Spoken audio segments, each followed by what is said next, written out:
Era el orgullo de la Marina Argentina. Un crucero de 13.000 toneladas, servido por una tripulación de 1.000 hombres. Se llamaba el General Belgrano.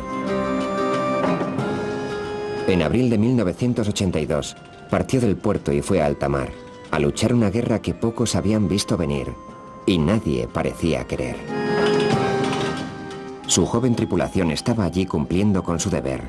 No sabían que al otro lado del mundo, un submarino se estaba moviendo en su dirección, tripulado por otros jóvenes, cumpliendo con su deber. Los dos se encontrarían al final de la tarde del 2 de mayo de 1982, en las heladas aguas del Atlántico Sur. Lo que pasó a continuación es historia. Yo me volví hacia el capitán y le dije: vamos, jefe, mis torpedos están cargados, podemos hundirle de una tacada.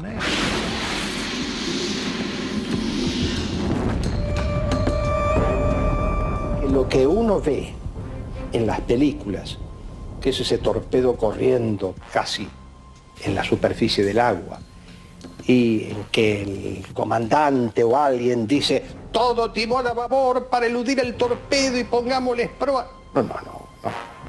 Aquí no existió eso.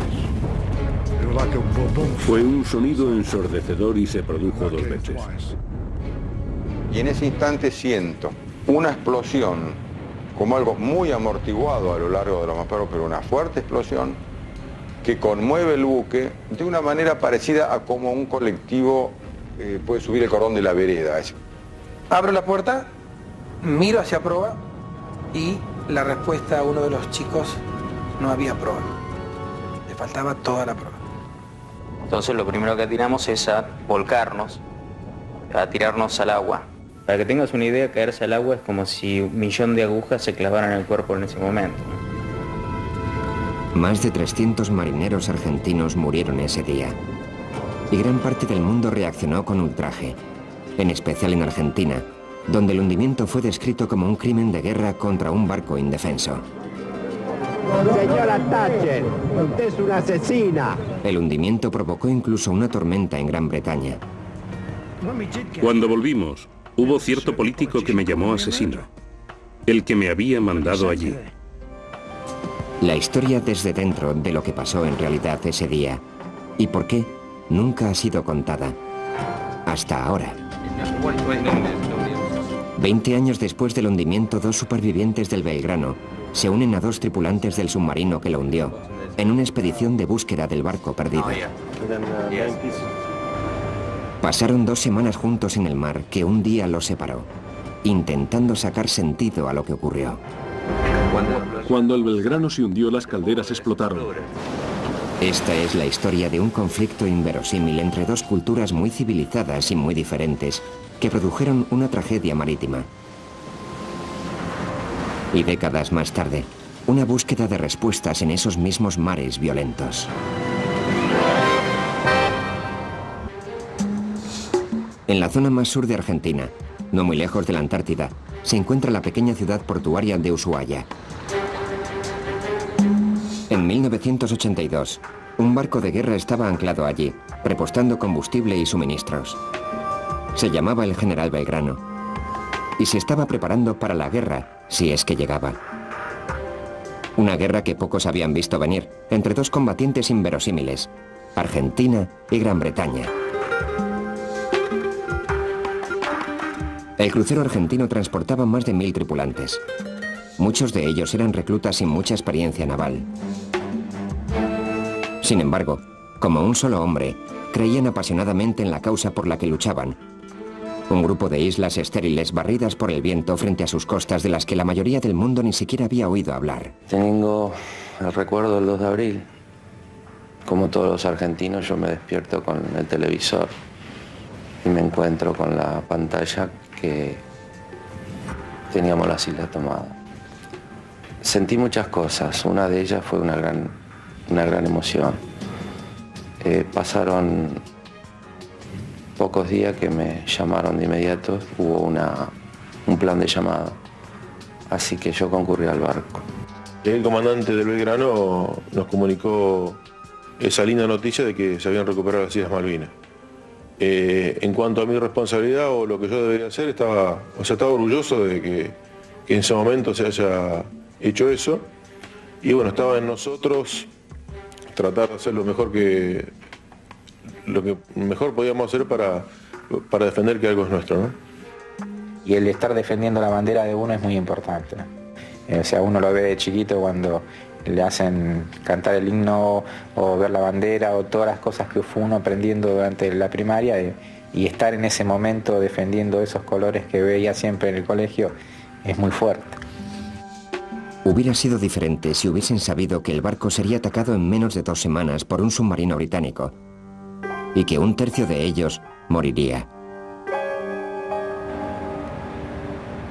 Aunque ocurrió hace más de 2 décadas, el hundimiento del Belgrano ha dejado cicatrices en ambos países, en especial en los hombres que estaban allí cuando ocurrió. Marty Brown y Kevin Nichols estaban en el HMS Conqueror cuando dispararon los torpedos que hundieron al Belgrano. Han venido a tomar parte en una misión patrocinada por National Geographic, una expedición para encontrar el barco perdido. Se les unirán 2 oficiales argentinos que estaban en el Belgrano cuando se hundió, 2 de los afortunados.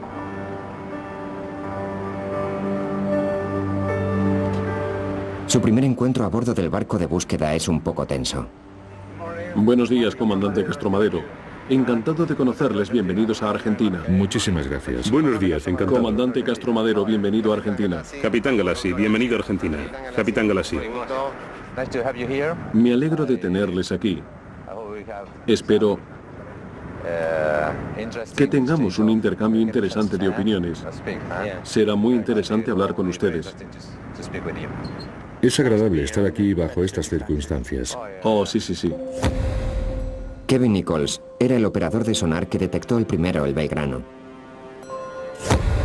Marty Brown ayudó a cargar los torpedos que lo hundieron.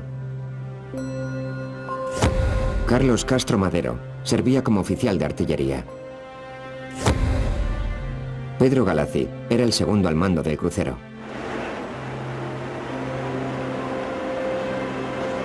Kurt Newport es el líder de la expedición. Retrasos en recibir el equipo pesado al final del mundo los han retrasado 6 semanas del programa. Eso significa que navegarán al final del verano del sur, cuando los vientos y el mar se ponen bravos. La seguridad es una preocupación real. Durante años, cientos de barcos se han hundido en estas aguas y han muerto innumerables hombres. Los barcos navegan por el Atlántico Sur corriendo un riesgo. Esta es la cubierta principal donde todas las operaciones van a tener lugar. Está muy seca ahora mismo, ¿verdad? Pero cuando lleguemos al mar no va a estar tan seca, va a estar muy mojada. Lo peor que puede pasarle al barco es que se hunda. Es malo, pero eso no va a pasar. Los barcos se hunden incluso hoy en día. Se asombraría de cuántos barcos salen al mar y no se vuelve a saber nada de ellos. El Sikor Lenga parte del puerto y entra en el canal Beagle. Los argentinos saben que son las últimas aguas en calma que verán por un tiempo. Hemos salido del puerto, donde se ven los barcos pequeños. El Belgrano estuvo allí. Hasta ahora, la relación entre los veteranos es amistosa, pero distante, lo que no es sorprendente, ya que provienen de culturas muy distintas. Y esa división cultural fue en parte responsable de la guerra que los trajo a todos al Atlántico Sur en 1982.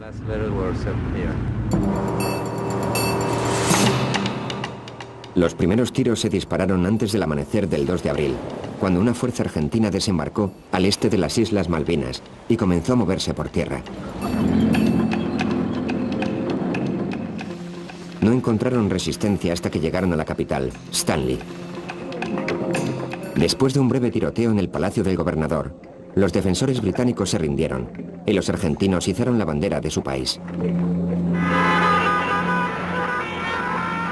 Esta fue la reacción cuando las noticias llegaron a Buenos Aires. Júbilo que bordeaba el éxtasis.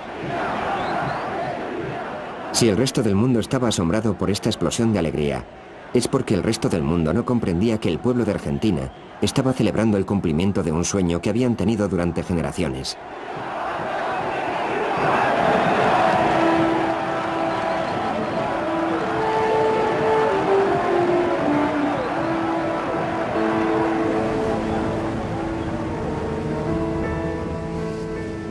Y este era el objeto de su sueño, el premio que Argentina había codiciado a través de su historia. Unas cuantas islas desoladas que se encuentran a 500 kilómetros frente a la costa de Argentina. Remotos trozos de tierra al final del mundo, conocidos por su fauna, sus cabras y no mucho más. Los británicos que tomaron las islas en el siglo XIX las llamaban las Falklands y las reclaman como parte del Reino Unido. Aunque hasta 1982 ni siquiera hacían mella en el inconsciente de la nación. Los argentinos las llaman las Malvinas, y en lugar de ser un pie de página en su historia, las Malvinas son centrales para el sentimiento de identidad de Argentina. Casi todos creen que las islas son una parte esencial de Argentina robada por Gran Bretaña, y durante casi 2 siglos, los argentinos soñaron con recuperarlas. A los chicos en las escuelas se nos enseñó en su momento, que las islas nos pertenecen por las razones históricas y legales y no por una mera proximidad geográfica. En cuanto a cuán emocional es el tema para nosotros, yo creo que se torna emocional por la convicción de que nos han quitado algo y que es nuestro. Reclamar las islas puede haber sido el sueño de cada escolar en Argentina. Pero ese sueño tendía a ignorar un hecho importante. Las 1.800 personas que vivían en las islas eran británicos y querían seguir siéndolo. Eso provocaba un problema. La Declaración de Naciones Unidas de 1960, en cuanto a la autodeterminación de las naciones, expresaba categóricamente que cada uno tenía derecho a determinar su propia forma de gobierno, por lo que había una población de gente completamente británica que decían que querían formar parte del Imperio Británico. Todos los elementos para un conflicto entre Argentina y Gran Bretaña estaban dispuestos. Si la diplomacia fracasaba, y en 1982 fracasó. Se produjeron diversas negociaciones en el ámbito de las Naciones Unidas, en el ámbito del Consejo de Seguridad, que es donde realmente se tenía que dirimir la pelea. No se logró obtener nada favorable a la Argentina. Como la población de las Malvinas estaba decidida a formar parte del Imperio Británico, Gran Bretaña tuvo que negarse a negociar. Era una situación sin solución. Nadie iba a ninguna parte. La mesa estaba puesta para un trágico cálculo erróneo por parte del gobierno argentino, una junta militar dirigida por el general Leopoldo Galtieri. Impopular en casa y enfrentada a un creciente malestar doméstico, la junta necesitaba una victoria, algo dramático e inspirador para unir al país. ¿Y qué podía ser mejor que una acción militar osada y rápida que cumpliera un sueño nacional? La Junta Argentina, al parecer, decidió en 1981 que 1982 sería el año de las Malvinas. Tenían problemas en cada casa. Habían tenido una así llamada larga guerra sucia, que todos conocemos, y estaban ansiosos por lograr algo más digno que matar a estudiantes de izquierda. Así que tenían el deseo interno de conseguir algo popular políticamente para el pueblo. Porque el pueblo argentino, de la A a la Z, creía en las Malvinas. No hay ninguna discusión al respecto. Al ordenar la invasión el 2 de abril, la Junta estaba corriendo un riesgo calculado, la posibilidad de que Gran Bretaña no respondiera con soldados. Si la posibilidad se cumplía, satisfaría un deseo nacional y cubriría de gloria a los que lo habían planeado. Si fracasaba, no había modo de saber qué ocurriría. No querían hacer daño a nadie. No querían tener bajas si era posible. Pero creyeron que si ocupaban las Malvinas, saldrían impunes de ese acto. Las Malvinas están a 11.250 kilómetros de Gran Bretaña. Los argentinos esperaban simplemente que Gran Bretaña firmaría su renuncia a las Islas Malvinas. En su lugar, la jugada de Argentina cayó en manos del partido político dirigente en Gran Bretaña. En la primavera de 1982, el gobierno conservador dirigido por la primer ministra Margaret Thatcher mostraba señales de debilidad. Thatcher parecía estarse enfrentando a una ardua batalla en las siguientes elecciones, hasta que la Junta, sin darse cuenta, Le lanzó un salvavidas. Las fotografías de soldados británicos postrados en el polvo enfurecieron al pueblo británico y galvanizaron apoyo para que la primer ministro entrara en acción.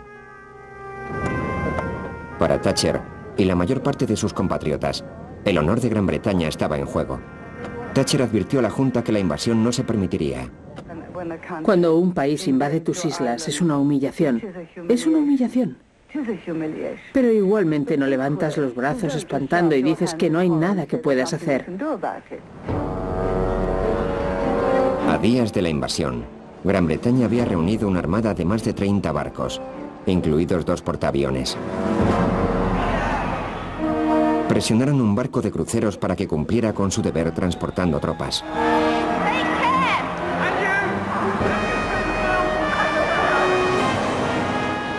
El fervor patriótico se elevaba. Incluso la familia real se implicó. El príncipe Andrés, sirviendo como piloto de helicóptero de la Marina, formaría parte de la operación de reclamación de las islas. La vida normal en Gran Bretaña pareció estar a la espera. Incluso las botas. Me llamó el viernes y me hizo cancelarlo todo. Lo tengo todo, las flores, todo. ¿Cuándo os casaréis ahora? No lo sé, cuando él vuelva. Esperemos que vuelva.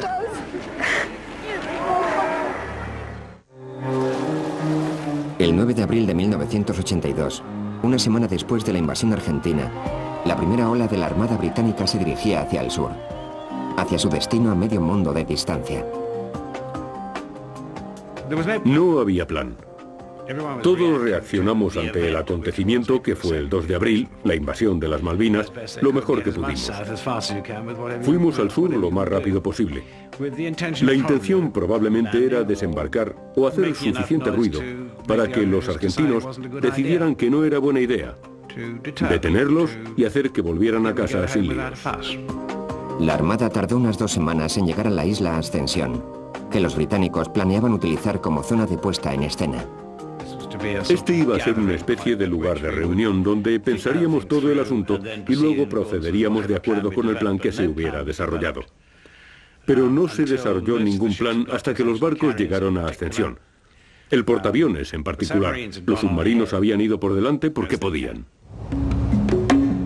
Uno de los submarinos era el impulsado por energía nuclear HMS Conqueror y su tripulación de unos 100 hombres. Hubo una enorme cantidad de cosas que hubo que subir a bordo, muchísima comida. En una zona del mundo donde nadie había operado un submarino nuclear antes, tuvimos muchas cartas de navegación inusuales que estudiar y nuestros planes fueron de dimensiones mayores. Lo único que habíamos hecho era la Guerra Fría, y entonces nos mandaban a las Malvinas. Solo habíamos perseguido a rusos toda nuestra vida.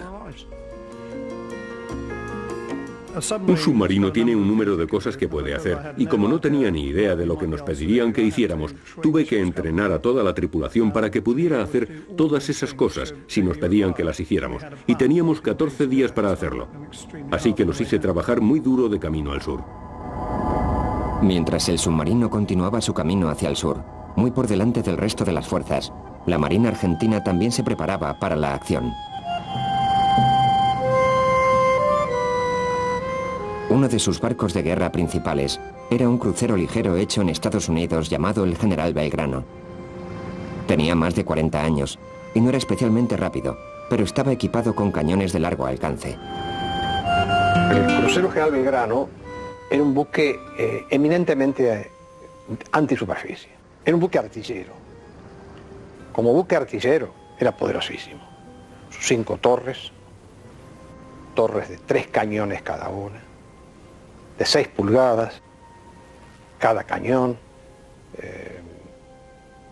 8 cañones, 4 en cada banda, de 5 pulgadas, una cantidad de artillería antiaérea desparramado por todo el buque. El Belgrano había empezado su trayectoria como el USS Phoenix. Botado en 1938, el Phoenix había sobrevivido a Pearl Harbor y había entrado en acción en el Pacífico, donde se ganó la reputación de barco afortunado por su misteriosa habilidad de escapar de las batallas siempre ileso.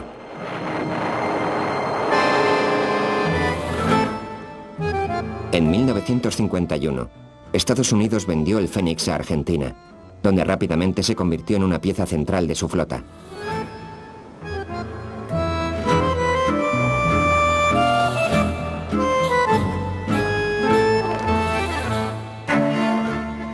Durante años, miles de marineros argentinos habían servido en el Belgrano y muchos lo consideraban un segundo hogar.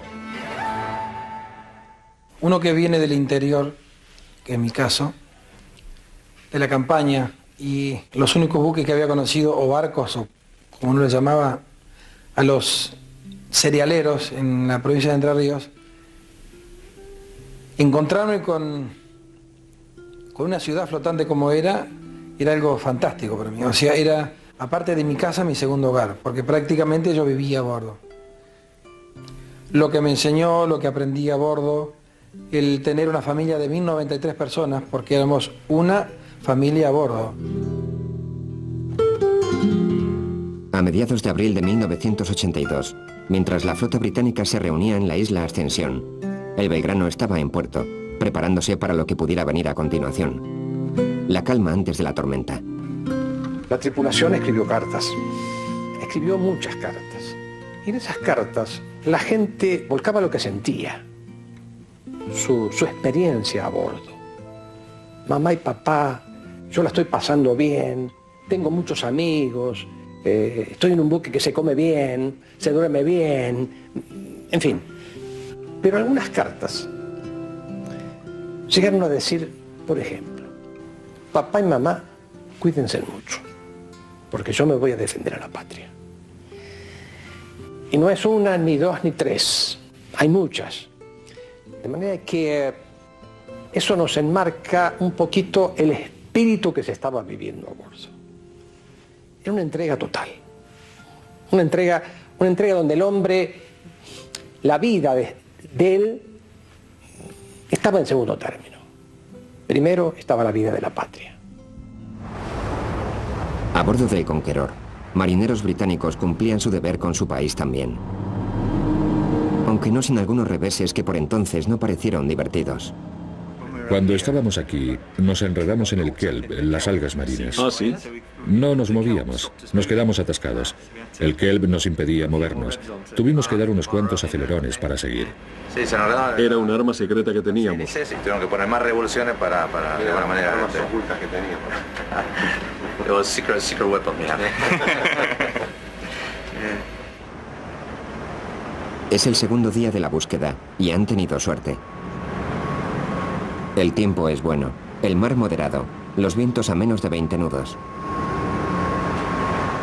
La herramienta principal de búsqueda es un sonar para escanear. Solo hay uno de ellos a bordo, por lo que si le ocurre algo, la búsqueda habrá terminado antes de comenzar. El Belgrano se hundió en aguas muy profundas, por lo que necesitarán soltar unos 8 kilómetros de cable para colocar el sonar en posición. La búsqueda de Newport cubrirá mucho terreno, o mar, porque nadie sabe con exactitud dónde se hundió el Belgrano.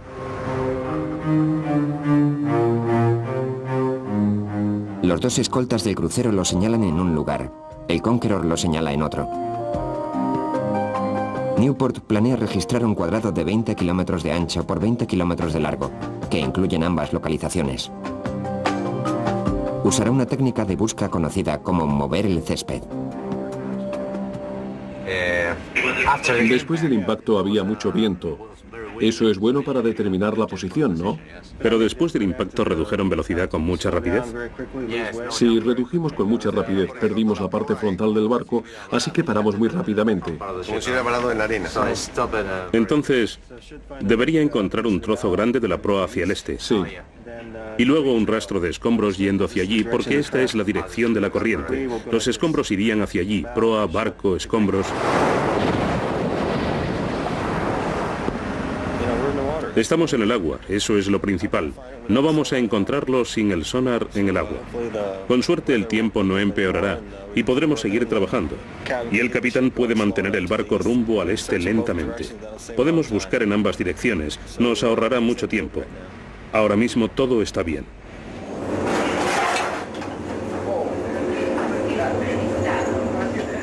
A los argentinos les sorprende saber que algunos tripulantes del Conqueror aún se entristecen cuando el aniversario del hundimiento se acerca cada año.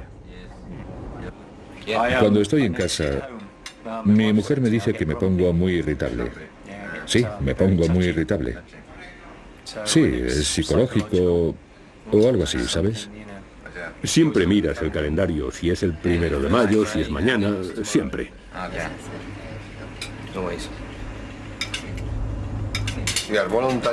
¿Os ofrecisteis voluntarios para esta misión?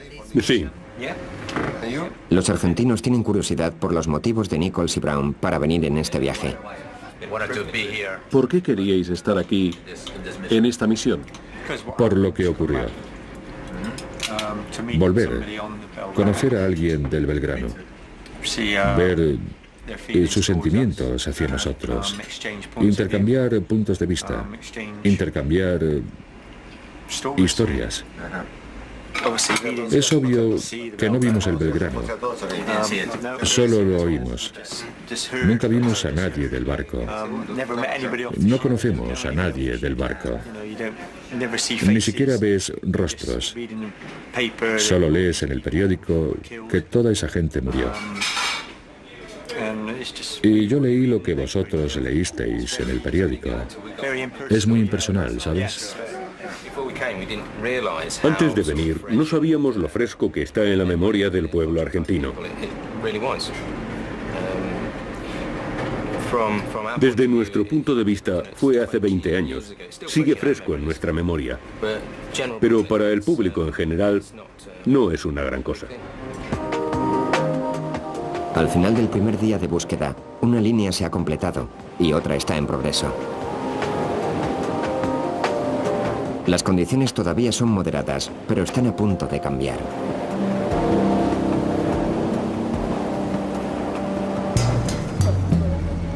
Han pasado 2 semanas desde la invasión y aún existía la posibilidad de que el conflicto entre Gran Bretaña y Argentina pudiera resolverse por vía diplomática. El ministro de Asuntos Exteriores de Estados Unidos, Alexander Haig, se dividía entre Londres y Buenos Aires, intentando evitar una guerra que ninguna parte quería realmente hacer. Mientras tanto, Gran Bretaña había anunciado la creación de una zona de 200 millas de exclusión total alrededor de las islas. Estaba diseñada para prevenir que Argentina reabasteciera las islas desde el continente, pero fue malentendida por el pueblo que pensó que los barcos fuera de esa zona estarían a salvo. De hecho, Argentina ya había sido advertida que cualquiera de sus barcos podía ser atacado, en cualquier momento, en cualquier parte. Enviaron un mensaje a los argentinos a través de la Embajada Suiza en Buenos Aires, diciendo que desde ahora, era el 23 de abril, una semana antes de que llegaran las fuerzas especiales, cualquier avión o barco argentino que sea un peligro para las fuerzas británicas puede ser atacado. El significado de eso es que la zona de exclusión, por lo tanto, no tenía relevancia. Mientras tanto, las fuerzas especiales británicas se dirigían inexorablemente hacia el Atlántico Sur, mientras los comandantes desarrollaban un plan de batalla y entrenaban a sus tropas por el camino.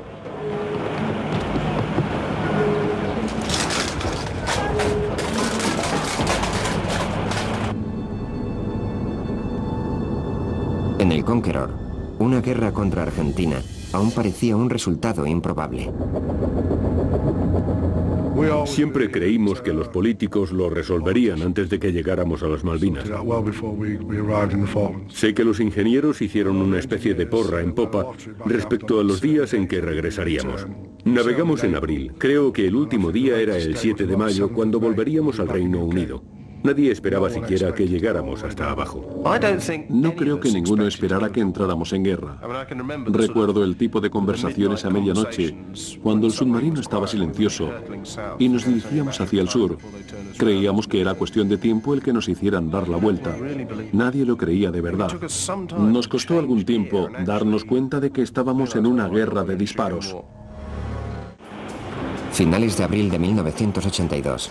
Las fuerzas especiales británicas estaban a 450 kilómetros de las islas y entrando en la zona de alcance de la Fuerza Aérea a bordo del único portaaviones argentino, el 25 de mayo. El grupo del portaaviones y un escuadrón de fragatas estaban al norte de las islas. El Belgrano y 2 destructores iban hacia el sur. Y los destructores, aunque no el Belgrano, estaban armados con un arma que los británicos temían, el mortal misil Exocet. Casi todos los barcos argentinos estaban equipados con la versión marina del Exocet, por lo que cualquiera que entrara en la zona de alcance del Exocet, cualquiera, y el Belgrano tenía 2 escoltas con misiles Exocet, podríamos haber perdido un portaaviones. Y si perdemos un portaaviones, ahora se reconoce que la pérdida de un portaaviones hubiera destruido la operación británica. Puedes permitirte perder los escoltas, son reemplazables, sustituibles, aunque sea algo incómodo si eres el capitán de uno. Pero eso es algo que sabes, es parte del trato. No deberías unirte si no sabes aguantar una broma. Pero los portaaviones son críticos para la misión. Pierdes los portaaviones y pierdes la fuerza aérea. Pierdes el aire y estás acabado. Se terminó. Por lo tanto, tomaría cada medida en mi poder para evitar los Exocet que dicen que vienen a hundir el barco. El comandante de las fuerzas especiales británicas comprendió que realmente estaba en una posición de gran peligro potencial y decide que debe tener unas reglas diferentes de combate. Por el momento, aún no se le permite disparar a los barcos en el mar. Aunque el pueblo en general no era consciente de ello, los argentinos también estaban cambiando las reglas del combate. Hacia finales de abril, el capitán Bonzo tenía órdenes de disparar a cualquier barco de guerra británico que se pusiera al alcance de sus cañones. Un hecho que no es del dominio público. Nuestra misión en el sur no estaba hecha para pasear, patrullar, sino para golpear. Cuando se nos dio a nosotros la autorización de usar las armas, en caso necesario, sabíamos que ya era una cosa en que teníamos que estar preparados, tanto para dar como para recibir. Me sentía motivado en eso, no sentía miedo, sentía una responsabilidad enorme, porque yo me metí a la Marina para defender a mi patria. No sé si está bien o mal, pero yo estaba preparado para la guerra. Nuestra gente estaba adiestrada totalmente. Tenía, casi le diría, que estaba ansiosa por apretar el gatillo. Viernes 30 de abril de 1982. A bordo del Conqueror, el operador de sonar Kevin Nichols oye el sonido de una hélice de barco a cierta distancia. Tuvimos un contacto con un barco. Pasamos el contacto a la siguiente guardia. Pero como llevaba una orientación que nos amenazaba, el capitán decidió que nos sumergiéramos bajo la línea de marcación y lo tuviéramos a la vista y viéramos lo que era. Podía haber sido cualquier cosa, podía haber sido un barco de pesca, pero nos sumergimos y lo buscamos hasta que lo encontramos.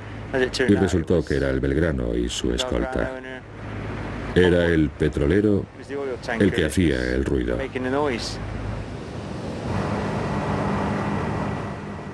Había recibido del escalón superior de comando un mensaje un día antes por el cual el día sábado a partir de mediodía debía incursionar hacia el este. Hacia el este estaban los buques ingleses, de manera que entrábamos en un área peligrosa donde el crucero iba a ser vulnerable con determinados ataques.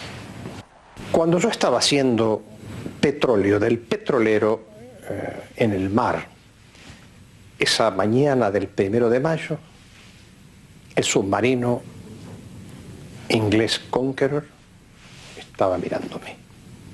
Y yo eso no lo sabía. La primera visión que tuvimos fue que el Belgrano estaba repostando en el lado de estribor del petrolero y el destructor estaba en el lado de babor. Entonces es cuando seguimos durante 2 días. ¿Teníais idea de que estábamos allí? ¿La teníais? No. Sabíamos que no podíamos hacer nada contra un submarino nuclear. Nuestro principal enemigo era un submarino nuclear. No había nada que hacer contra eso. ¿Sabíais que había uno en la zona? Sí, lo sabíamos. El Conqueror tenía a la vista el ala sur de la flota argentina, pero no podía apretar el gatillo. Vimos el Belgrano, sus 2 escoltas y 2 barcos de reabastecimiento. Estaban todos en fila. Yo me volví hacia el capitán y le dije: vamos, jefe, mis torpedos están cargados, podemos hundirlos de una tacada. Hubiera sido como pelar guisantes. Lo que ocurría es que todos los barcos estaban bajo órdenes de combate que te decían lo que podías y lo que no podías hacer. Y cuando detectamos al Belgrano por primera vez, nuestras reglas de combate no nos permitían atacar a ningún barco argentino. Así que en lugar de atacar al Belgrano, el Conqueror comenzó a seguirle, usando una táctica submarina clásica. Si te pones enfrente de la popa de un barco grande, es muy difícil que su sonar te detecte porque pasa a través de sus propias hélices. Si una de las escoltas recibe un contacto de sonar, lo informará a su extensión y marcación. Cuando observan esa marcación en la superficie, verán su propio barco. Asumen que es un eco de su propio barco, pero tú estás a 60 metros debajo de ellos.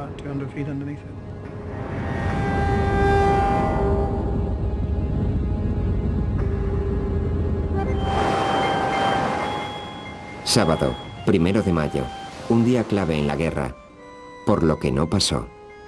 Todos los pilotos de la tercera escuadrilla que estaban embarcados en el portaaviones se preparan las bases en tierra para hacer un ataque coordinado, se preparan las unidades de combate de superficie de la flota, las corbetas, pero a último momento, y de modo muy raro en el Atlántico Sur, no se obtiene suficiente viento sobre la cubierta del portaaviones para el catapultaje de la tercera escuadrilla.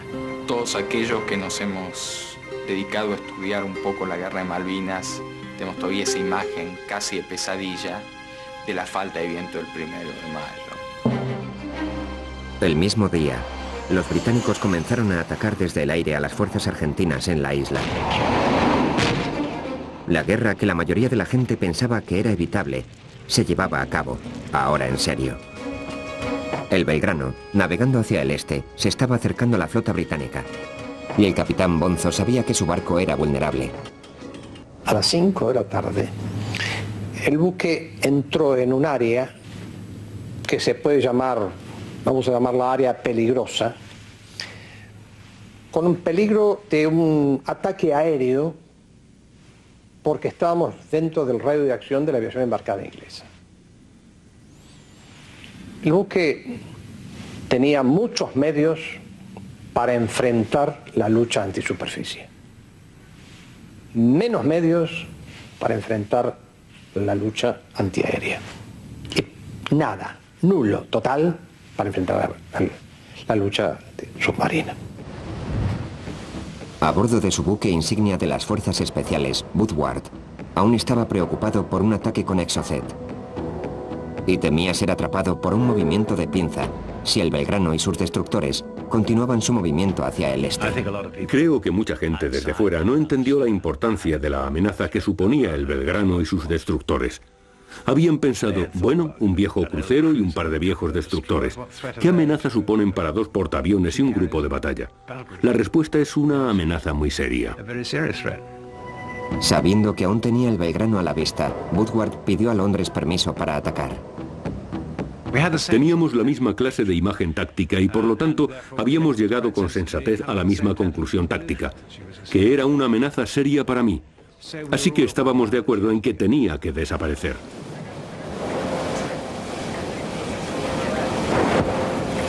Día 4 de la búsqueda. El Atlántico Sur por fin está a la altura de su reputación y coge a la expedición desprevenida.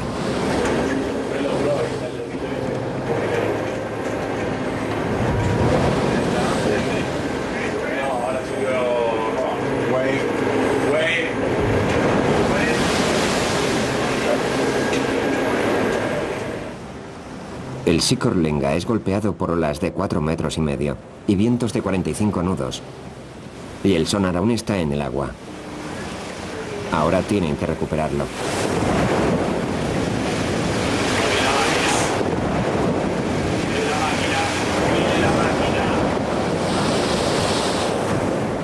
Por suerte, el cable del remolque ha aguantado la carrera de 4 horas por la superficie. Ahora tienen que subir 1.200 kilos de preciosa maquinaria a bordo, de una pieza. La coordinación tiene que ser perfecta.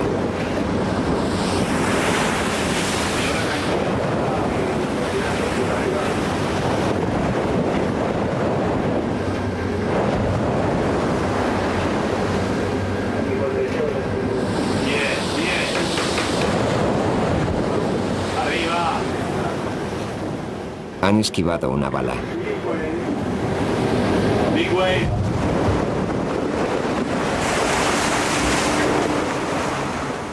Pero es demasiado peligroso bajar el sonar hasta la cubierta resbaladiza. Pasará la noche en la grúa.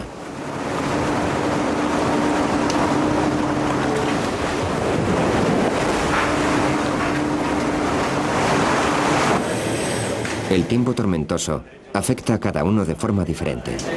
Yo estoy bien, físicamente. Me estoy acostumbrando al mar bravo a diferencia de mi compañero. Bendito sea. No se levanta. Viene y va. No es todo el tiempo. A veces estoy mejor, pero no he tenido apetito en 2 o 3 días. Así que no he comido nada, aparte de unas galletas y un poco de tostada.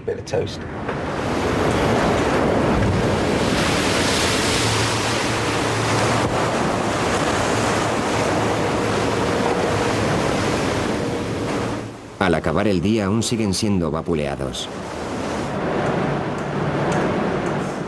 Se toma la decisión de buscar refugio, aun cuando significa perder valioso tiempo de búsqueda. Hemos pasado un miedo atroz en la zona de búsqueda, porque el tiempo ha sido realmente horrible. Hemos vuelto a navegar alrededor de la isla, a lamernos las heridas y a asegurarnos de que todavía funciona todo. Es un milagro que tengamos aún un sonar que usar. Estuvimos a un pelo de perderlo. Eso es verdad casi literalmente. Una de las soldaduras que conectan el sonar con el cable de la grúa se ha partido y la otra está a milímetros de soltarse. Han esquivado otra bala. El amanecer del 6º día. Los vientos están aullando. Todos se sientan por ahí a esperar que cambie el tiempo. Hecho polvo. Totalmente enfermo. No podía levantarme, no quería levantarme. El olor. El olor de la cena, ni hablar. Si ceno, vomito. En un submarino es así. Y luego, cuando te sumerges, se va el mareo. Pero si estás en la superficie durante algún tiempo, yo vomitaba por todas partes. Castro Madero pide a la Marina Argentina un informe del tiempo. Hacia mediodía y parte de la tarde,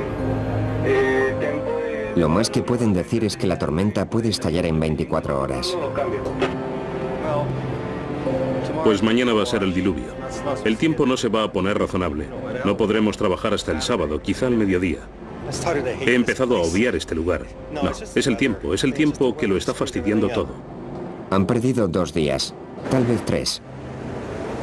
Hasta ahora el Mar del Sur ha llevado a la expedición a un punto muerto.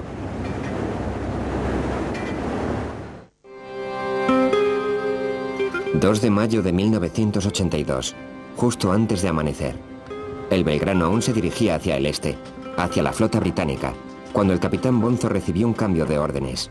El mensaje decía que yo debía cesar ese rumbo que yo tenía y retrotraerme un poco más atrás hacia el oeste. Sin saber por qué, realicé la maniobra. Di vuelta y comencé a navegar hacia el oeste. El nuevo rumbo del Belgrano, lejos de la flota británica y hacia el continente, podía parecer una retirada, pero no lo era. El comandante argentino de operaciones navales, el almirante Lombardo, ordenó que todos los buques de superficie dieran la vuelta temporalmente. Esto es, el grupo de ataque de superficie, el grupo de portaaviones, el grupo del Belgrano. Todos ellos se dirigieron hacia el oeste, no hacia el continente, sino a un punto de contención frente al continente, listos para acercarse al día siguiente si era necesario. El Conqueror continuaba siguiendo al Belgrano cuando la tripulación recibió unas órdenes que cambiarían sus vidas. De repente escuchamos la retransmisión por radio y había un cambio en las reglas de combate. No recuerdo las palabras exactas, pero en definitiva era una orden de hundir el Belgrano. Tiene que entender que éramos guerreros de la Guerra Fría. Lo que hacían los submarinos era seguir a la gente y fotografiarlos y hacer cosas a hurtadillas como esas. La idea de disparar torpedos a alguien, hacíamos prácticas y eso, pero formaba parte de nuestro repertorio de trucos. Pero rápidamente se hizo obvio que probablemente iba a pasar. A primeras horas de la tarde, el Conqueror se sumergió y tomó una posición delante del Belgrano, esperando a que el crucero presentara su costado al pasar. Tuvimos una discusión respecto a qué armas íbamos a disparar. En aquellos tiempos solo llevábamos dos clases de armas y eran los Mark 8 que teníamos desde 1939 y la maravillosa y horrible máquina nueva llamada la Mark 24. Un Mark 8 me llevaba 5 minutos cargarlo, el 24 me llevaría media hora y era un arma nueva. Y no era un arma que me gustara particularmente, porque nunca la había lanzado. Nunca jamás en mi carrera naval había disparado un Mark 24 y no lo había visto estallar. El Mark 24 o pez tigre usaba un método totalmente diferente de destrozar un barco. En lugar de detonar por impacto, el dispositivo que guiaba al pez tigre llevaba un fusible magnético que provocaba una explosión directamente debajo del objetivo. La explosión resultante levantaba el barco del agua y le partía el casco.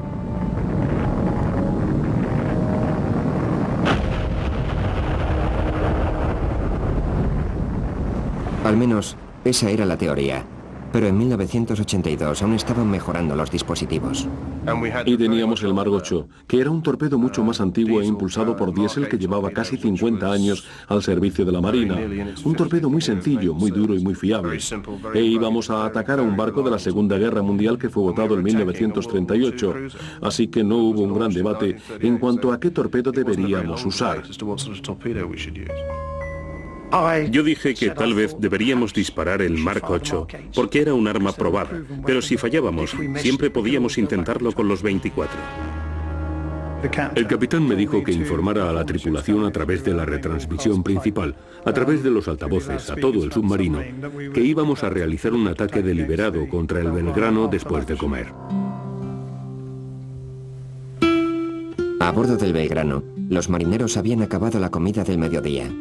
La sopa juliana, me gusta la sopa, pero no va a tener ni el olor de esa sopa. Hay olores que lo transportan, hay palabras que lo hacen llorar y hay momentos que le dicen que uno tiene que estar agradecido de estar vivo. La sopa juliana es verduras, fideos moñito con pedacitos de morrón, bien caliente había naranja y no me acuerdo, creo que había tallarines con tuco de segundo plato. Y hasta ese momento uno estaba netamente tranquilo. El Conqueror iba delante del Belgrano, frente a babor, esperando a que el crucero traspasara su proa. Empezamos el ejercicio y el ejercicio funcionó. Fue como un reloj. Lo hizo hasta el momento en que el segundo al mando, cuando el capitán estaba a punto de decir fuego, le dijo: no dispare, señor, el ángulo de giro está creciendo. Desde luego tenía razón y el capitán bajó el periscopio y no hicimos nada durante el tiempo que tardó. Y entonces el primer teniente dijo: ahora, el periscopio subió. Los torpedos normalmente se disparan desde la sala de control. Por desgracia, en un submarino de 50 millones de libras, el botón no funcionó y recibí la orden de disparar a mano. Creo que disparé los tubos 1, 3 y 4. Los disparé a mano desde el panel de control de disparo. Y entonces ocurre una secuencia de acontecimientos. El motor de control de parada se levanta y el pez sale fuera. El pez se desliza fuera. El espolón se separa cuando se levanta el motor de control de parada. Un pez. Cuando esa secuencia está completa, tiro de la manilla de control al siguiente tubo de torpedo. Y ocurre lo mismo. Cuando la secuencia se termina, tiro de la manilla del tercer tubo. 3 segundos. Los torpedos tardan menos de 1 minuto en alcanzar su objetivo. La temida espera. Por favor, estalla. ¿Lo hemos hecho todo bien? ¿Ha funcionado? Eran las 4 en punto de la tarde. En el Belgrano, los marineros estaban en el proceso de cambiar de turno.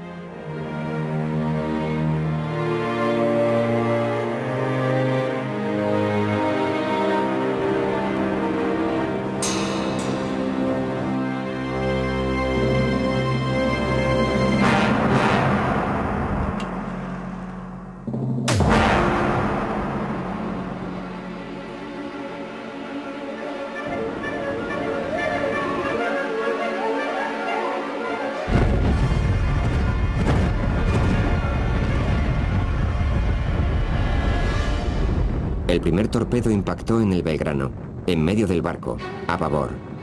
En ese instante murieron varios cientos de hombres. Fue el torpedo que, por supuesto, mató a toda la gente que estaba en la sala de máquinas. Los marineros que habían escapado a la explosión inicial tuvieron que enfrentarse al fuego. La gente que estaba en la cubierta del comedor ven producirse en el piso un gran orificio. Y en ese momento, una bola de fuego, que era aire caliente, aire incandescente, que ven venir hacia ellos. No podían hacer otra cosa que taparse la cara para cuidar el rostro. En forma instintiva, levantaron las dos manos para taparse la cara. En su pasaje hacia arriba, iba arrastrando máquinas y hombres. Iba rompiendo cubiertas, iba perforando todo lo que encontraba a su paso hasta llegar hasta la cubierta principal. Un segundo torpedo impactó contra la proa del Belgrano, 5 segundos después del primero. Como que le pega un cachetazo y automáticamente le pega al otro. Fueron segundos. Un chorro de agua que se eleva 20, 25 metros y luego cae. Caen con hierros, maderas, cosas del buque. Y cuando cae ese chorro de agua, le faltaban al buque 15 metros. Abro la puerta, miro hacia proa y la respuesta a uno de los chicos: no había proa. Le faltaba toda la proa. A bordo del Conqueror, la tripulación podía escuchar los torpedos alcanzando su objetivo. Oías una explosión. Literalmente, oías un boom. Era un sonido de vapum y sonó 2 veces. A la primera explosión hubo vítores en el submarino. Se oyeron en todas partes. La conmoción es ruidosa. Eran más de 400 kilos de explosivos estallando a menos de 1 kilómetro de distancia. Ese momento aún obsesiona a los hombres que estuvieron allí. No piensas en las personas a bordo. El trabajo no es matar gente, es detener el barco. Si detienes el barco y todo se para, estupendo. Pero es probable que cuando lanzas 1000 kilos de explosivos para que impacten en algo, a 40 y tantos nudos, va a impactar y a matar gente. Fue tarde esa noche cuando nos sentamos y pensamos qué habíamos hecho. Y piensas, ¿cuántas personas iban en ese barco? Dios, pobres diablos, son igual que nosotros, están haciendo exactamente el mismo trabajo que nosotros. Y es muy triste, de verdad. El Belgrano se paró en seco y empezó a llenarse de agua muy rápidamente. El buque queda totalmente a oscuras, sin energía y con un silencio, yo diría, aterrador. Si el silencio a veces es una cosa muy buena, pues en un buque de guerra el ruido de las máquinas andando es una bendición. Usted siente ese yum, yum, yum, yum, y uno duerme tranquilo. El comandante está en paz consigo mismo. El peligro es cuando siente el silencio, porque el silencio es la muerte. Bajo cubierta, cientos de hombres corrían por los oscuros corredores, buscando la seguridad de las cubiertas superiores.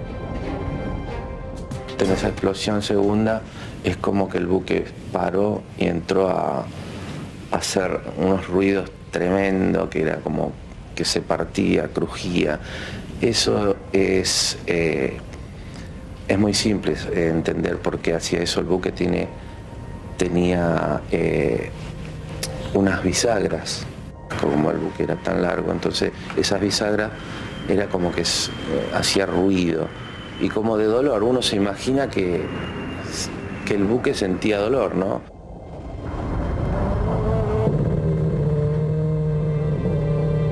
Quedó oscuro el buque y unas luces muy tenues pasaban a través de las escalas. Entonces la imagen era como si fuera una catedral gótica. Entre los humos que subían, vapores y un olor muy penetrante.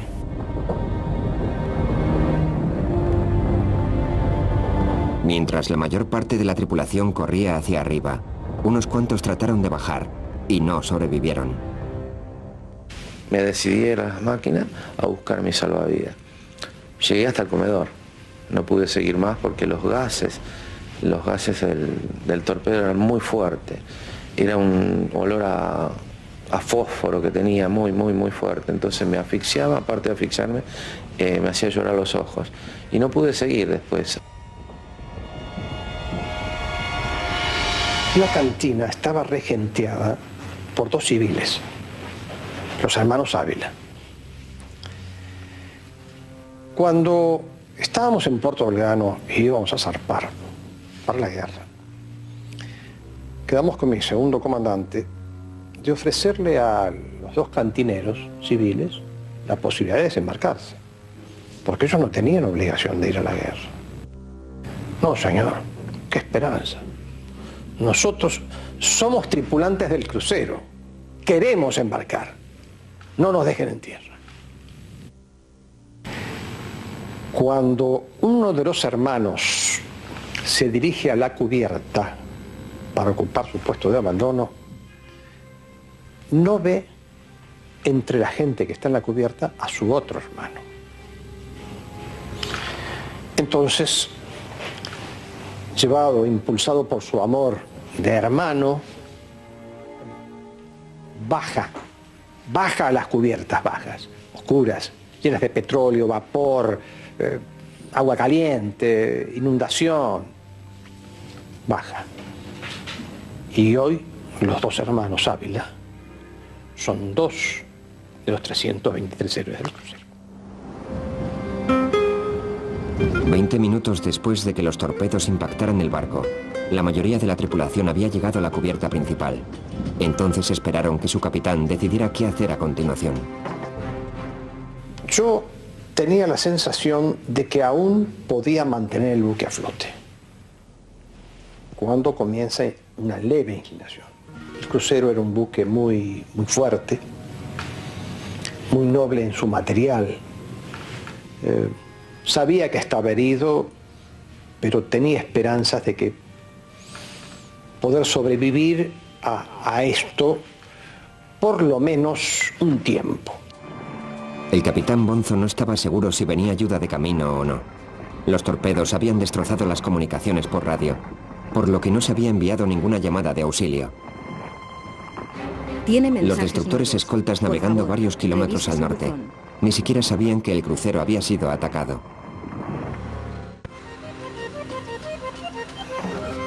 Domingo por la tarde, 2 de mayo de 1982. 20 minutos después de que explotaran los torpedos, el capitán Bonzo supo que el Belgrano se estaba hundiendo y que no había mucho tiempo para que sus hombres subieran a los botes. La banda de babor, que es la banda de la izquierda, había penetrado en el agua unos 8 metros, a tal punto que se podía pasar de la cubierta directamente a la balsa. No así la de estribor, que estaba totalmente levantada. Y por esa banda de estribor fue muy difícil el abandono. Entonces a las 16:20, 16:23 aproximadamente, es el momento que yo ordeno el abandono del buque. Para escapar, los marineros tenían que saltar a los botes, pero eso no siempre era posible. Muchos marineros tuvieron que saltar directamente al agua, que estaba apenas sobre el punto de congelación. Algunos nunca volvieron a la superficie. Entonces lo primero que tiramos es a volcarnos, a tirarnos al agua.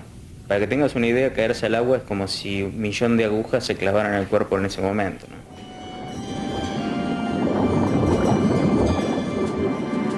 Me arrojo al agua, desde la proa. Ahora no lo haría, digo sinceramente, porque el impacto con el agua fría es tan paralizante, es doloroso, y aparte que el agua entra inmediatamente por toda la ropa y es como estar en el agua, y la sensación es de muerte inminente. Uno no puede respirar, no puede moverse, no puede nadar, está torpe, y no es tan fácil nadar con todo el equipo, la pistola y los zapatos. Cuando salgo a la superficie, justo era el ritmo de rolido, donde, como si fuera este techo, tenía el casco del buque. Y uno no puede hacer nada, no puedes nadar, no puedes alejarte, estás como boyando a merced del agua. Uno no puede nadar contra el agua. Y por un instante pensé que se terminaba todo. Uno de los tripulantes tenía una cámara y sacó una foto. Solo un par de hombres permanecían en cubierta, en pie cerca de la proa partida. Uno de ellos era un suboficial llamado Barrio Nuevo. El otro era el capitán Bonzo. Corrimos la cubierta un poco para ver si había algún herido que necesitara la ayuda nuestra. No había ninguno. Barrio Nuevo acepta tirarse al agua, siempre y cuando yo me tire. Entonces él hace la señal de la cruz, se para en la quilla de rolido del buque, que está abajo, y de ahí se va al agua. Y luego yo, también haciendo la señal de la cruz, me dejo deslizar por esa misma soga, nado unos 50 metros, y 3 balsas estaban esperando esas 2 figuras humanas que no sabía quiénes eran, pero que eran 2 tripulantes, con peligro de que el buque se diera vuelta y se las chupara las balsas. Sin embargo, ahí estaban. Pienso que fueron una de las primeras balsas en salir, porque toda la parte después, o sea, toda la parte de imágenes al hundimiento, fueron sacadas de la balsa mía. Esas fotos muestran un grupo de botes a babor del barco, cargando supervivientes. Todos corrían peligro de ser arrastrados con el crucero cuando se hundiera. Nosotros nos sacamos fuerza para tratar de alejarnos de esa zona peligrosa, y el destino quiso que no sea una ola que se dio vuelta, o porque nos vio que éramos lindos, porque quería que nos salvemos. La cosa que esa ola pegó contra el buque, rebotó contra el buque y nos alejó. Y después, bueno, se abrió el mar y ya el viento nos llevó más o menos a unos 300, 400 metros en el momento que el buque desapareció de superficie, ¿no?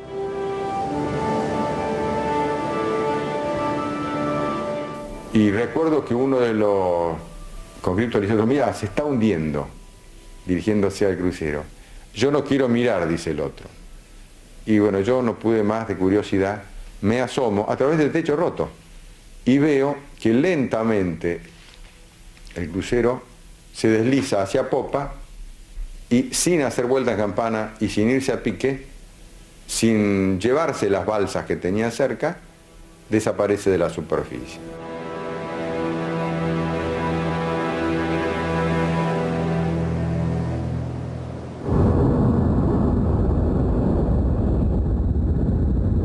Escucha a bordo del Conqueror grabó el ruido mortal del Belgrano.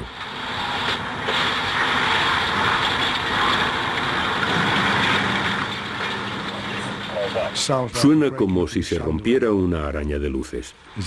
Es el agua entrando en la sala de máquinas. Obviamente, explotan las tuberías de vapor. La intrusión del vapor caliente en el agua del mar suena exactamente como una araña de luces rompiéndose despacio. Como un ruido de campanilleo, como cristal rompiéndose, o uno de esos móviles de campanillas, o una lámpara de cristal. No es lo que esperas exactamente, es muy surrealista.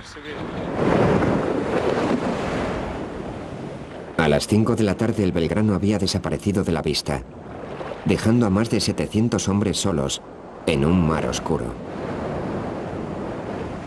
Y el barco se da vuelta y se pone en vertical y se va hacia abajo. Ahí es cuando gritaron, ¡viva la patria! Cantaban el himno nacional. Yo sentí que se iba algo de mí.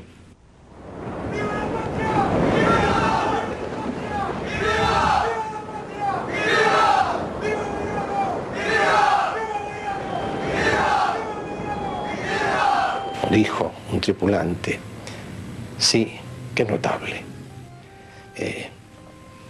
Su hundimiento fue tan noble como toda su vida.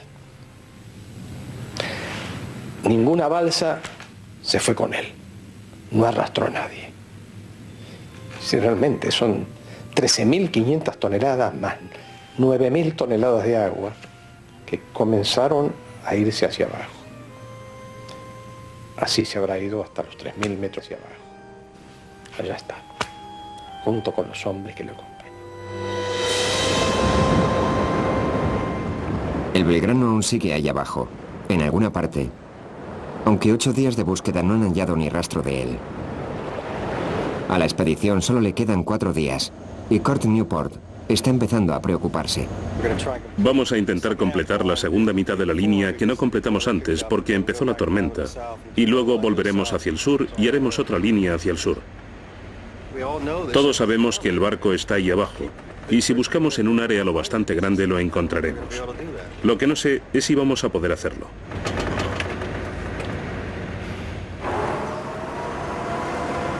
Su inquietud está justificada. Al parecer otra galerna está en camino. Sumergen el sonar cuando aún hay una calma relativa y se preparan a aguantar la tormenta. Entre los veteranos un viejo malentendido por fin se aclara. El día del Belgrano pensábamos que los destructores nos lanzaban cargas de profundidad. Es lo que creíamos. Los argentinos les dicen que nunca ocurrió. Las explosiones que oyeron debieron ser otra cosa. Cuando el Belgrano se hundió, las calderas explotaron. Tal vez es lo que oísteis. Y eso fue unos 45 minutos o 1 hora después de recibir el impacto del torpedo. Porque yo estaba en una balsa. Decís balsa. Y también oímos una gran explosión y asumimos que eran las calderas.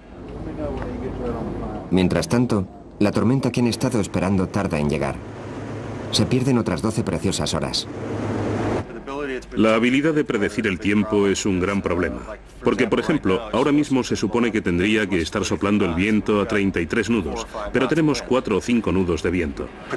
En potencia, podíamos haber hecho una búsqueda en esta zona durante la noche, y no hemos hecho nada porque ayer hizo muy mal tiempo, y luego se calmó otro rato, y luego se suponía que iba a volver a ponerse bravo. Pero no ha ocurrido así, tan pronto como esperábamos, así que hemos perdido medio día porque el mal tiempo que tenía que llegar no llegó.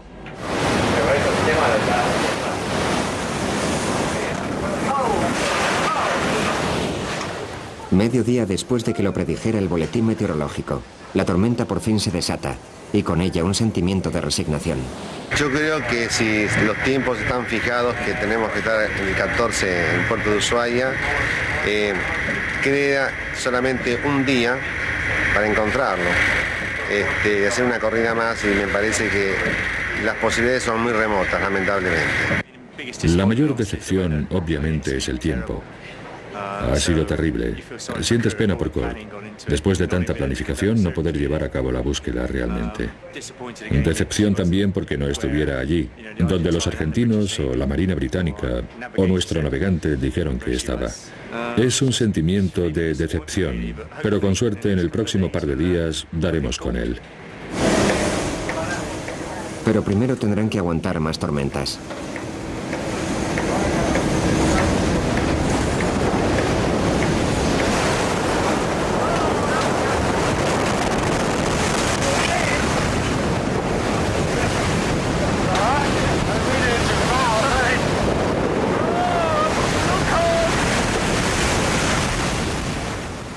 En cubierta, solo mantenerse en pie ya es un problema. Pero al menos ellos tienen un barco. Los supervivientes del Belgrano estaban apiñados en balsas de goma cuando una tormenta los alcanzó justo después de que desapareciera el crucero. Vientos que soplaban a más de 100 kilómetros por hora. Olas de 6 metros. Temperaturas cerca de bajo cero. Durante la noche que empezó el temporal, vos escuchabas el viento y las olas que venían y de repente un silencio. Y caía la ola sobre el techo de la balsa, hundiéndonos a todos. Y fue algo realmente, si lo transportáramos el infierno del Dante al mar, sería algo muy parecido, ¿no? No sé cómo explicarle. Es como si una mujer embarazada a los 8 meses se pone a jugar al rugby. Así era la balsa. Me imagino yo nunca no me acuerdo cuando estaba en la panza de mi madre. Y yo les decía a los muchachos, ¿cuántas veces pasaron una noche de fiesta sin dormir? Muchas. Bueno, esta va a ser una noche sin dormir. El que se duerme no se despierta. Porque el frío era tal que el que se duerme baja la temperatura corporal y puede no despertarse. El amanecer encontró a los botes dispersos y lejos de la zona donde el Belgrano se había hundido. Habíamos navegado, impulsado por el viento, cerca de los 80, 90 kilómetros esa noche. Entonces era difícil detectar, sobre todo que había un temporal muy grande, los aviones no podían hacer vuelos más bien bajos, había poco plafón, prácticamente no existía, de manera que la búsqueda aérea se hacía muy dificultosa. Algo que estábamos todos preocupados porque había uno de los chicos que estaba en la balsa que no podía orinar. Y llevaba el martes de la madrugada sin orinar y estaba... Lo taparon y no había manera, teníamos miedo. Hasta que por ahí un silencio total se escuchó. Sacar el loto, una lotería. Al alba, aviones despegaron del continente para iniciar la búsqueda, aunque no tenían muchas esperanzas de encontrar nada. Mucha gente asumía que el Belgrano se había hundido con su tripulación. Entonces, un avión de búsqueda a punto de terminar su combustible localizó una balsa, y luego otra.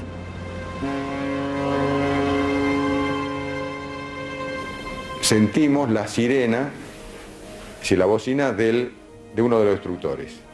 Imagínense, después de estar un día en la soledad del océano, sentir que venía el destructor justo hacia nosotros, fue una excitación fantástica. Ya sabíamos que nos localizaron. Y a partir de ahí, bueno, fue otra cosa. Otro estado de ánimo, hubo charlas, conversaciones, más alegres, qué sé yo. Pero en todo momento se rezaba. En la balsa se rezaba. Esa fe, esa fuerza, a uno lo hace salir.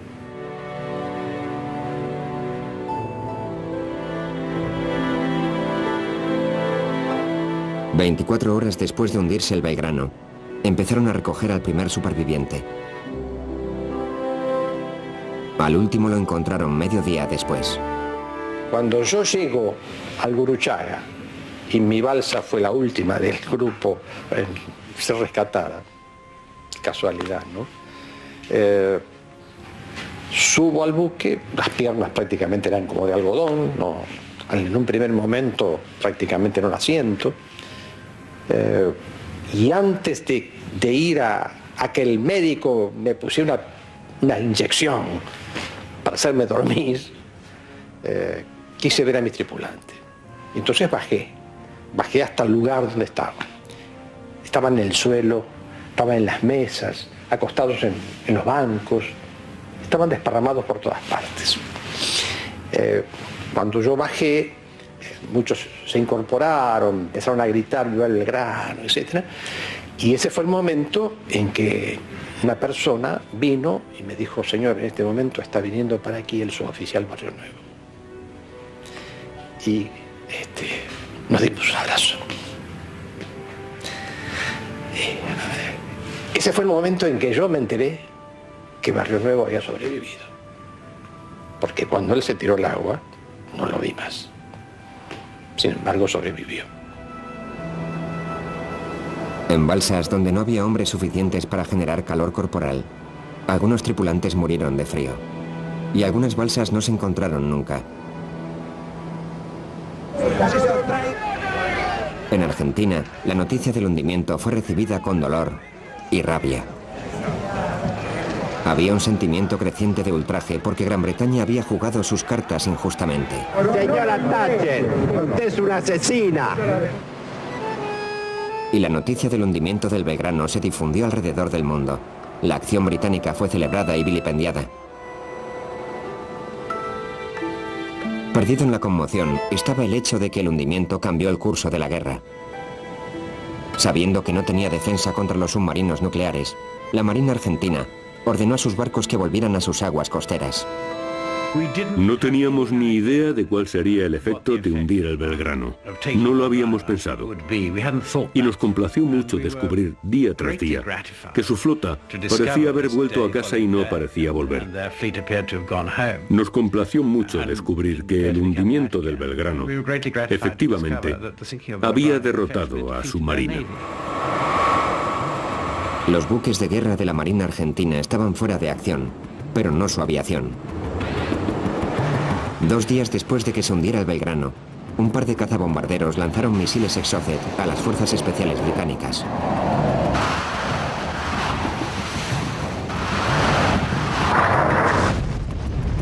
Uno de los misiles dio en el blanco, el destructor Sheffield. 20 hombres a bordo del Sheffield murieron.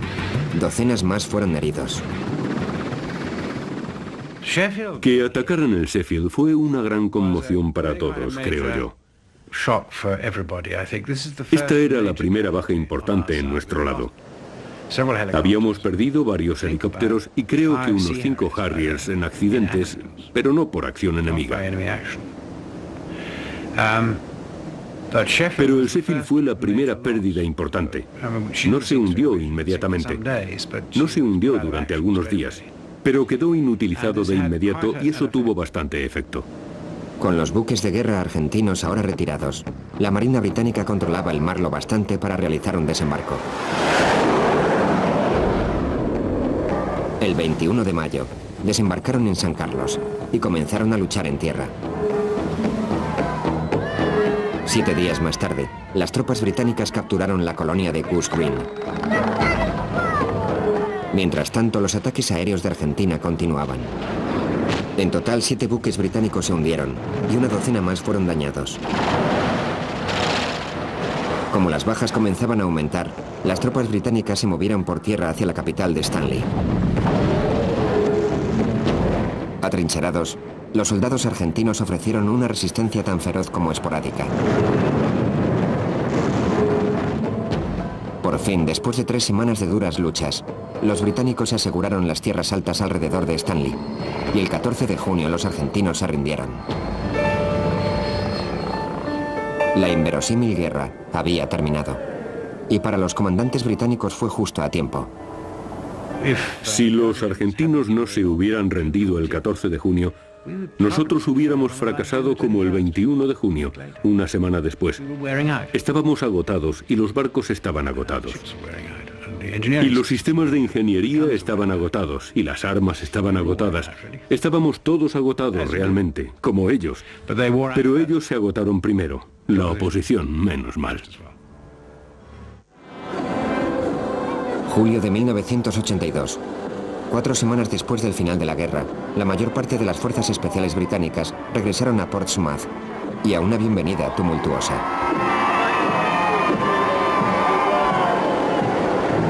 En Faslane, Escocia, el Conqueror llegó a casa y a una recepción más tenue. Y hubo quejas de que la bandera Jolly Rogers, que enarbolaba, era una afrenta a la decencia, aunque la bandera pirata era una vieja tradición de los submarinos después de una patrulla con éxito. Claro que izamos una Jolly Rogers. Los submarinos lo han hecho desde más corto en el 1914. ¿Por qué íbamos a cambiar? Si la gente lo encontró ofensivo, no deberían ofenderse tan fácilmente. Antes nos llamaban piratas, por eso la tradición es que hicemos una Jolly Rogers. Y nos sentimos orgullosos de izarla porque habíamos hecho un buen trabajo. La tripulación se quedó asombrada al saber que las acciones del submarino durante la guerra estaban siendo condenadas incluso por sus compatriotas. Cuando volvimos, hubo cierto político que me llamó asesino, el que me había mandado allí. La audacia de alzarse y llamarme asesino. No, pensé, típico de los políticos. Y de nuevo nombraron la nave. No se nombra un submarino. Un submarino es una cosa, es una horrible máquina de matar. No se le nombra. Y estaba en toda la prensa. Vuelves de una patrulla y te deslizas dentro, a hurtadillas. Así entras y sales. No quieres que la gente vea qué está pasando. Somos un servicio secreto. Cuando llegamos había cámaras de televisión y todo lo demás. No queríamos eso. Es muy agradable que te digan lo maravilloso que eres y que haya medio mundo en el muelle para recibirte. Mi hija mayor nació mientras yo estaba fuera y yo tenía muchas ganas de conocerla. Al capitán lo llevaron a tierra, le dieron champán y lo recibió el almirante. Y querían que yo bajara a tierra temprano para filmarme conociendo a mi hija, lo cual no disfruté particularmente. Pero un amigo mío del sur de Francia, que había dejado la marina el año anterior, me contó luego que la fotografía de nosotros tres salió en la portada de todos los periódicos dominicales.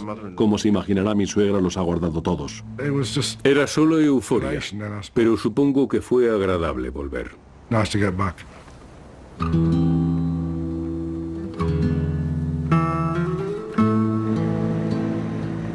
En Argentina, la tripulación del Belgrano regresó a efusiones de emoción y la agridulce recepción que reciben los trágicos héroes de un sueño que se ha evaporado.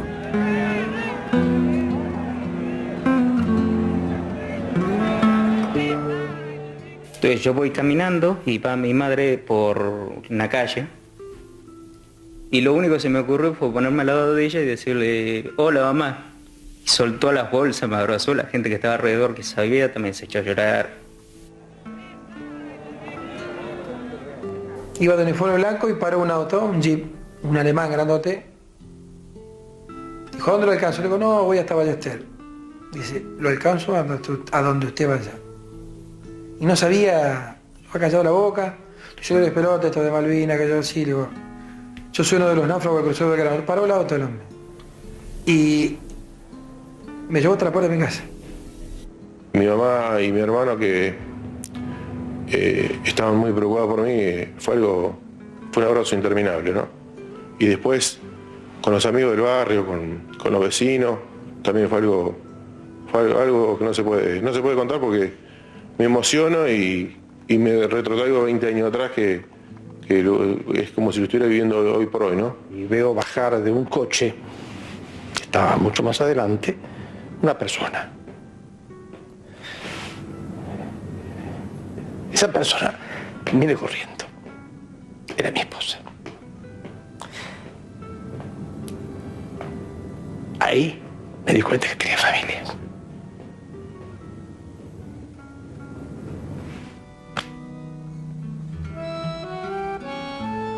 Habían ido a la batalla llenos de orgullo y confianza, a luchar por lo que creyeron justo.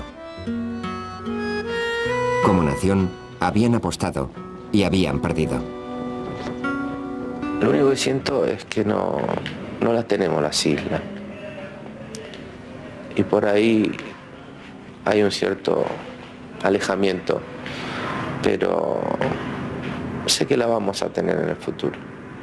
Y no va a ser con guerra, no va a ser con guerra, va a ser con paz. Ellos tuvieron el honor de dar la vida por los amigos, que somos nosotros, y que Dios, en el momento que los torpedos iban hacia el buque, estiró su mano, tomó a lo que necesitaba, que eran a los 323 que se fueron, y nos dejó a nosotros para que en este momento pudiera contarle a usted lo que realmente pasó para que no vuelva a suceder. Fuimos a la guerra. En la guerra uno está dispuesto a dar o recibir.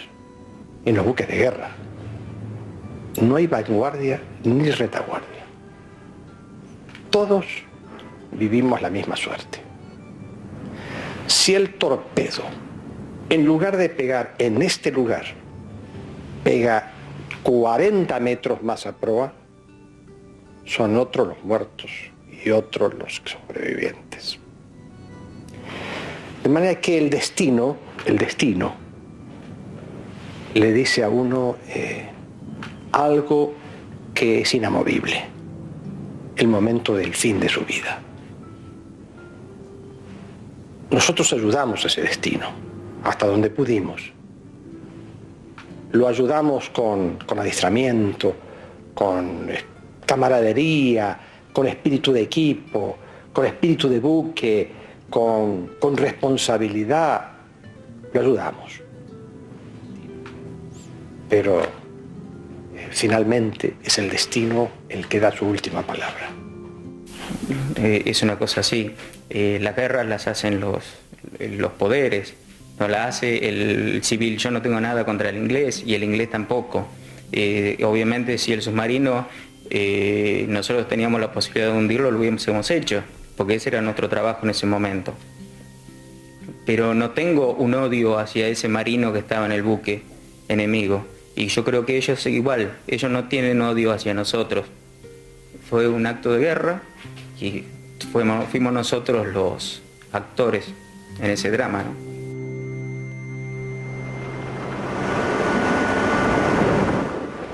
Es el último día de la búsqueda y el sonar todavía no ha encontrado un solo indicio del buque de guerra perdido. El tiempo se ha acabado. Vuelven a casa. Kurt Newport no puede creerlo. Hoy temprano acabamos la 8ª línea de búsqueda hacia el sur y como siempre no había nada. A esta hora, medianoche, se nos acabó el tiempo. Ahora vamos a subir el sonar a cubierta y se acabó.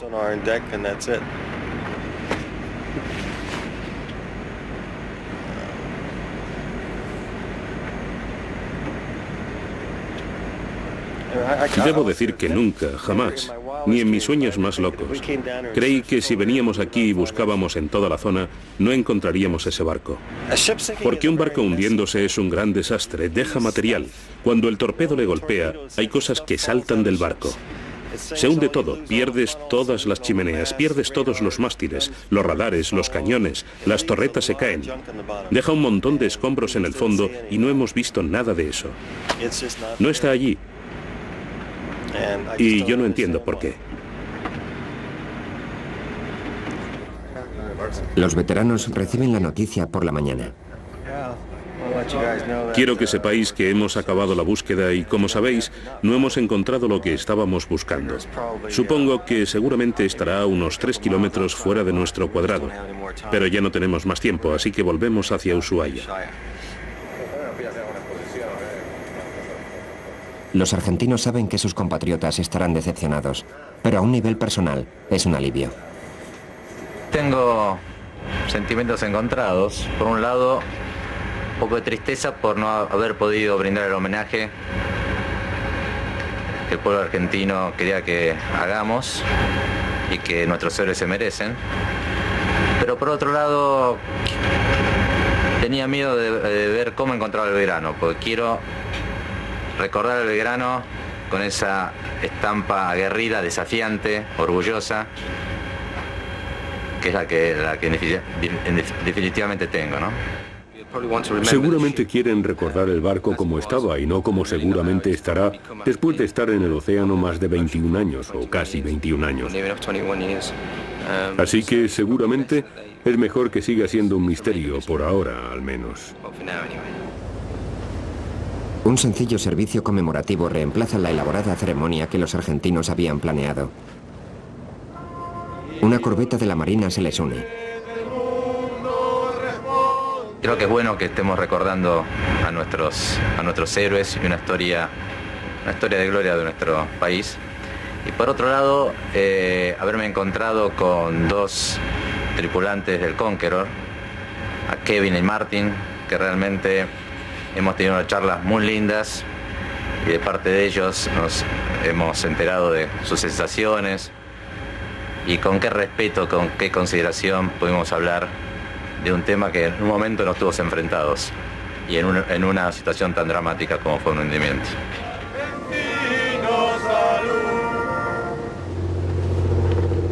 Una corona de cuerda simboliza la conexión entre los que están sobre el agua y los que están debajo.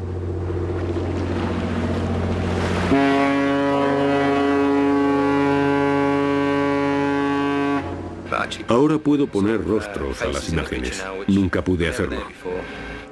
La guerra para nosotros fue tan impersonal porque no llegas a ver lo que está pasando, a qué disparas o lo que estés haciendo. Pero ahora he conocido a Pedro y a Carlos. Ha sido estupendo hablar de las experiencias. Las han compartido con nosotros. Hemos respondido a las preguntas que tenían. Hemos dado nuestros puntos de vista. Nos han dado una gran bienvenida. Ha sido una gran experiencia. Como profesional de las Fuerzas Armadas, es tu trabajo hacer lo que hicimos. Pero ahora hemos venido aquí.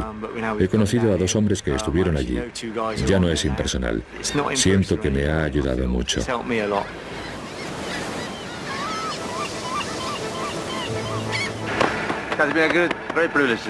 Ha sido un honor conocerle, señor. Díganle a su gente cómo pensamos. Espero que vuelvan pronto aquí, ¿de acuerdo? Hace 20 años estos 4 hombres estuvieron a 1 kilómetro de distancia, adversarios sin rostro en una guerra inverosímil. Cazadores y cazados. Ahora se llaman amigos.